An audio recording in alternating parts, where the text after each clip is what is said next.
استخارہ دراصل اللہ سے مشورہ کرنا ہے۔ انسان کا علم ناقص ہے اور چونکہ اللہ کا علم کامل ہے اس لیے وہ بہترین مشورہ دے سکتا ہے۔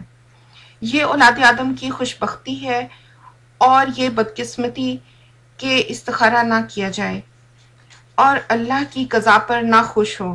نبی کریم صلی اللہ علیہ وآلہ وسلم اس کی تعلیم ایسے فرماتے جیسے قرآن کی سورت۔ جس نے استخارہ کیا وہ ناکام نہیں ہوگا۔ زندگی کے معاملات جیسے سفر، نکاح، ملازمت اور تجارتی امور وغیرہ، استخارہ کے معنی خیر اور بھلائی طلب کرنے کے ہیں۔ جن جائز کاموں میں خیر کا پہلو واضح نہ ہو یا دو آلٹرنیٹیو یا متبادل میں سے ایک کا انتخاب کرنا ہو، اس علیہ وسلم نے فرمایا کہ استخارہ خود کرنا چاہیے، دوسرے سے نہیں کروانا چاہیے۔ موکلات یا جنات سے پوچھنا کہ فلاں مقدمے کا کیا ہوگا، فلاں کام کا انجام کیا ہوگا، یہ حرام ہے۔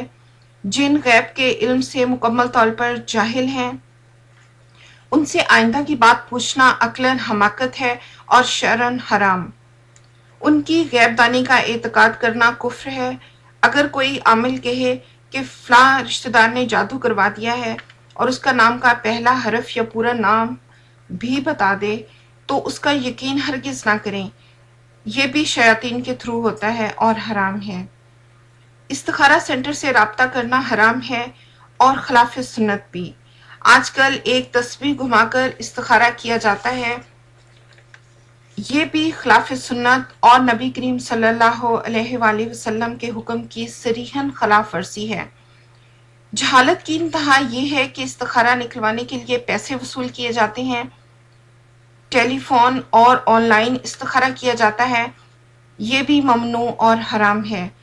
گمشدہ اور چوری شدہ اشیاء کے لیے استخارہ کسی سے کروانا قطعاً جائز نہیں۔ استخارہ کے بعد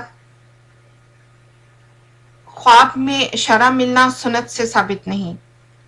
استخارہ کرنے سے پہلے اس کام کے متعلق معلومات رکھنے والے مخلص لوگوں یا اہل اللہ سے مشورہ کیا جا سکتا ہے۔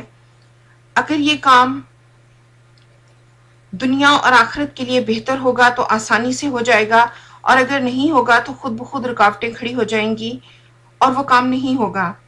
کام نہ ہونے کی صورت میں دل میں شکوہ پیدا ہو تو جان لینا چاہیے کہ رب الکائنات جانتا ہے کہ تیرے حق میں کیا بہتر ہے۔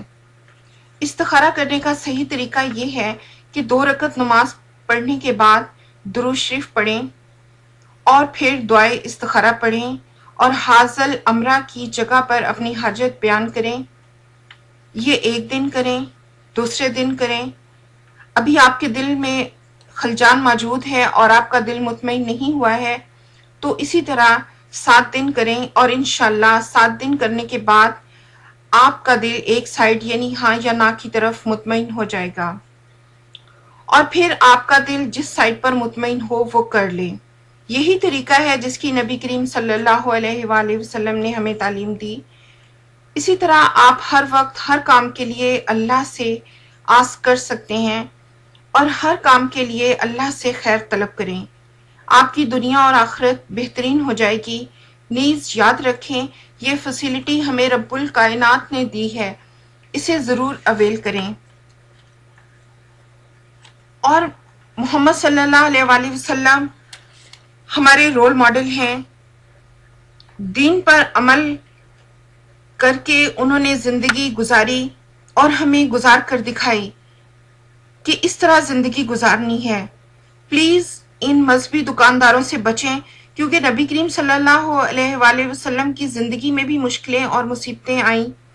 انہوں نے کسی اور کی طرف رجوع کیا، یعنی کسی بابا عامل یا کسی بزرگ، فوت شدہ بزرگ یا کسی بھی دنیاوی ہستی کی طرف نہیں، انہوں نے اللہ سے رجوع کیا، اور یہی 100% خالص توحید ہے جس کا سبق انہوں نے ہمیں دیا۔